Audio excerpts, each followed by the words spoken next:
Moto Guzzi a 100 ans. Pour fêter ça, la marque présente un tout nouveau moteur, refroidi par eau. Premier modèle équipé de ce bicylindre, la V100 Mandello, moto du renouveau, à qui on promet le même succès que le trail V85 TT. Pour la promo, on fait même appel à Obi-Wan Kenobi. C'est sûr, la force est avec la V100. Évidemment, tout ne s'est pas passé comme prévu. Commercialisée avec beaucoup de retard, la V100 n'est arrivée véritablement en concession qu'en 2023. Et ses scores de vente n'arrivent pas à dépasser le best-seller de la marque, la V85 TT. Alors la V100 est-elle une mauvaise moto pour autant? Eh bien, je vous propose de découvrir ça ensemble.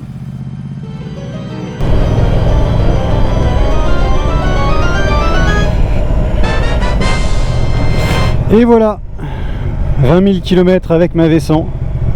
Et si c'était le moment de faire un petit bilan?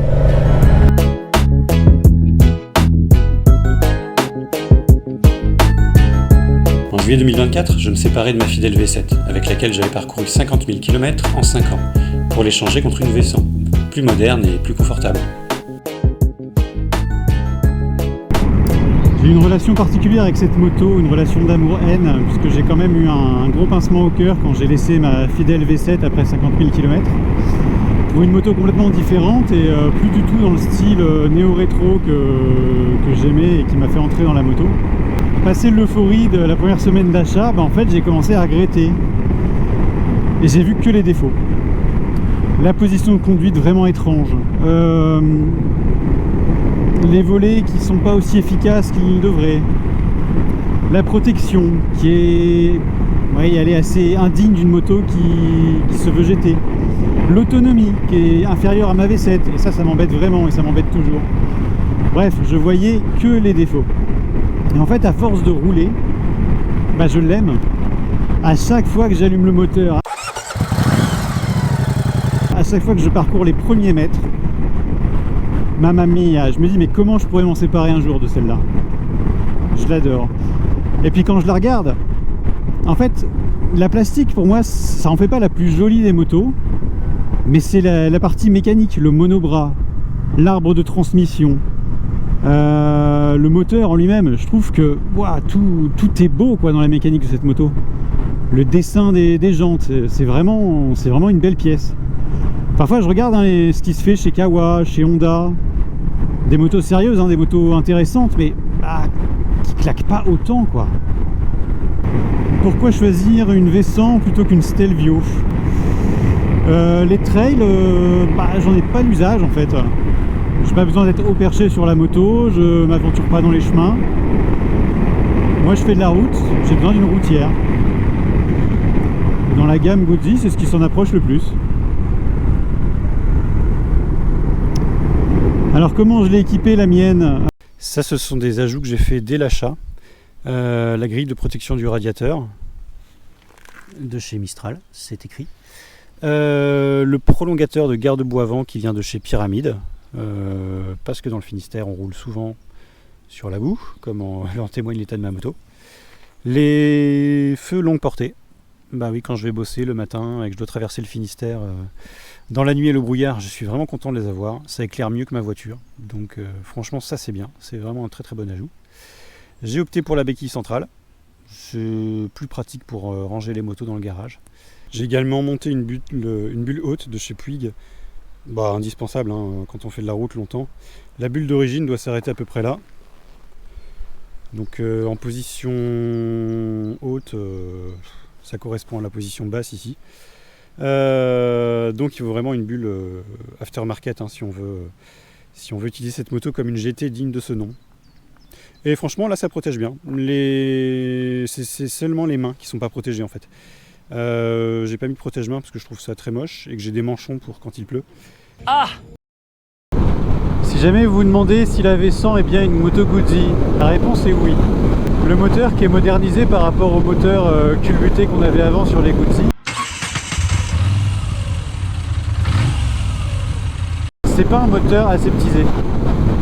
Il aurait été fait en partie par les équipes d'Aprilia, puisque Aprilia appartient au groupe Piaggio comme Guzzi. Mais en fait, donc on a un moteur moderne avec une large plage d'utilisation, des montées en régime très franches. Mais ce moteur n'est pas du tout servi par la boîte, qui est une boîte lente pour pas dire agricole, avec des passages très lents. C'est une boîte vraiment à l'ancienne, comme on a l'habitude sur les Guzzi depuis plusieurs années.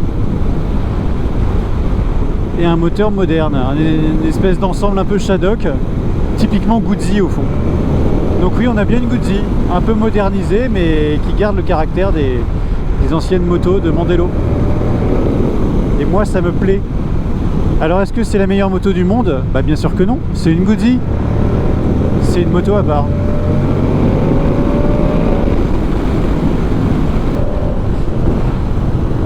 Alors, ce que j'aime beaucoup avec la V100, c'est qu'on peut pleinement faire confiance au châssis et aux pneus, se balancer dans les virages et accélérer pour sortir du virage sur le couple.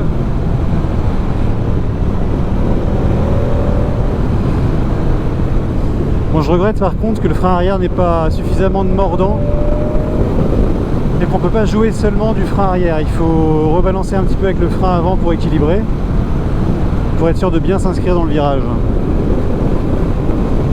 Donc là j'ai fait l'enchaînement de virages en 4e. On a suffisamment de patates, on peut le faire en 3e, mais c'est un petit peu plus violent.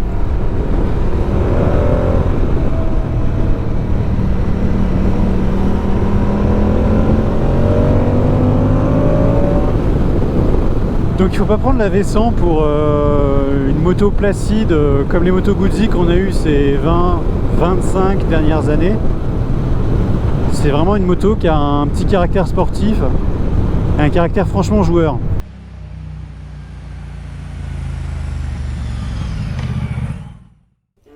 Bon et alors? Elle doit bien avoir quelques défauts cette moto. Il n'y a pas de feu de détresse sur la moto. Il y a bien des clignotants.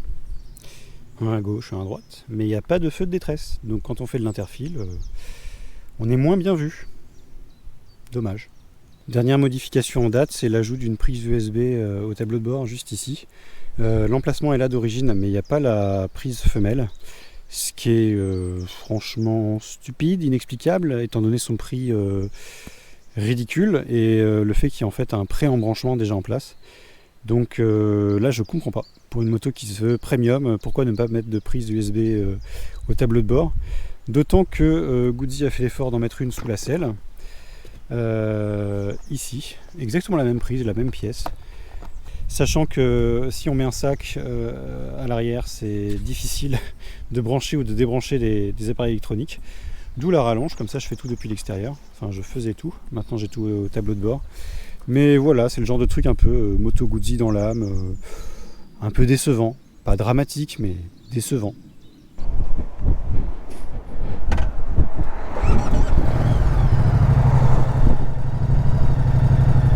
Donc on regarde du côté droit ou du côté gauche. Il n'y a pas de petit hublot pour contrôler le niveau d'huile. Donc il faut faire ça en utilisant le petit témoin ici. Ce qui implique de maintenir la moto bien droite, mais sans qu'elle soit sur la béquille centrale, tout en ayant roulé un petit peu avant, mais pas trop non plus. Donc c'est pas simple du tout. Pour ce qui est du rayon de braquage, bon, mieux vaut être patient et avoir de la place pour manœuvrer.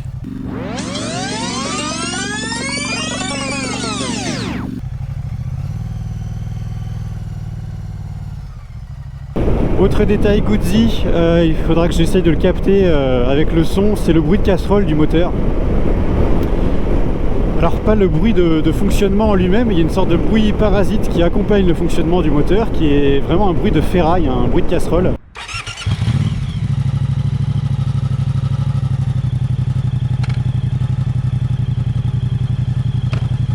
Plusieurs utilisateurs l'ont noté, j'ai lu ça sur des forums, mais personne ne sait exactement d'où ça vient, si c'est une plaque métallique mal fixée sur la ligne d'échappement ou si c'est à l'intérieur du moteur. C'est assez difficile de déterminer d'où vient le bruit. Bon, le mécano me dit que c'est voilà, un moteur qui a un bruit métallique.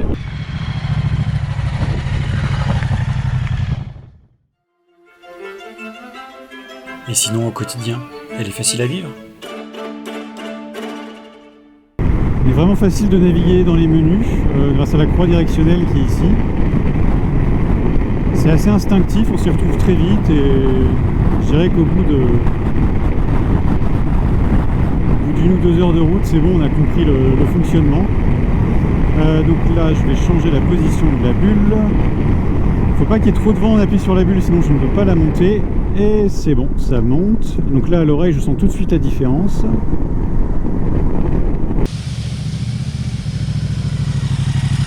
Donc, le fonctionnement du régulateur.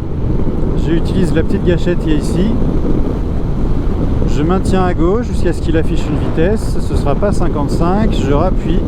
C'est 90 la vitesse que j'ai choisie. Et voilà, je suis sur le régulateur. Il n'y a rien de plus simple. Si j'appuie sur l'embrayage, ça le coupe. Si j'appuie sur le frein arrière, si j'effleure le frein avant, c'est pareil, ça le coupe. En revanche, changer de mode moteur ne coupe pas le régulateur. Donc là, je suis en mode sport, ça sert à rien. Je le mets en strada. Je suis toujours sur le régulateur. Turismo, il ouvre les petits ailerons. Mes cuisses sont protégées. Roule ma poule. Alors, un autre bon point de cette moto, la béquille centrale que j'ai acheté en option à l'achat. Pourquoi un bon point? Pourquoi une béquille centrale? En fait, elle est très facile à mettre sur la centrale. C'est aussi simple que ça. C'est pas le cas de toutes les motos. Un très bon point à relever, c'est la présence de valves coudées. Faire la pression des pneus est bien plus facile. Et je sais de quoi je parle parce que je me suis arraché les cheveux avec cette histoire en Norvège quand j'avais ma V7. Ça c'est très bien pour les voitures, pour les pneus avant de moto. Mais en fait pour l'arrière c'est pas possible à cause des freins à disque et de la chaîne et tout le team. Ça ne rentre pas à l'intérieur de la jante sur la valve. Et on n'a pas trouvé d'embout souple depuis 3 ou 4 jours qu'on cherche maintenant systématiquement à chaque station. Les valves coudées, c'est la vie. L'autonomie reste inférieure à celle de ma V7, ce qui est normal puisque le réservoir est plus petit. Mais je trouve que la moto arrive trop rapidement sur la réserve. Après, je ne sais pas combien de kilomètres je peux faire avant la panne sèche.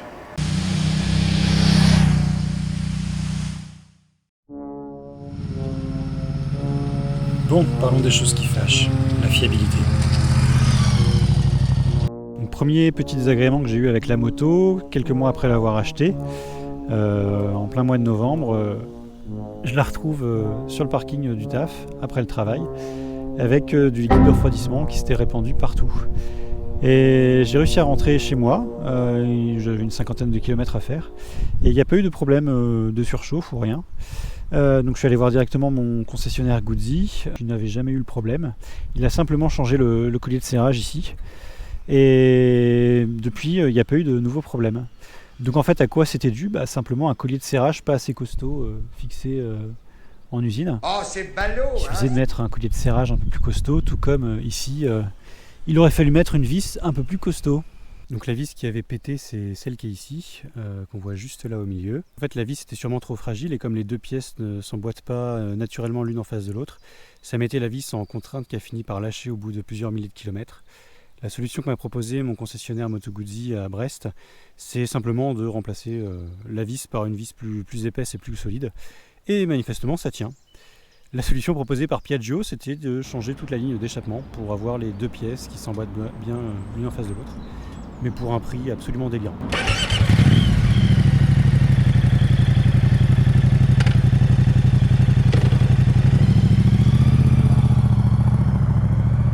Donc une grosse vis, c'est bien.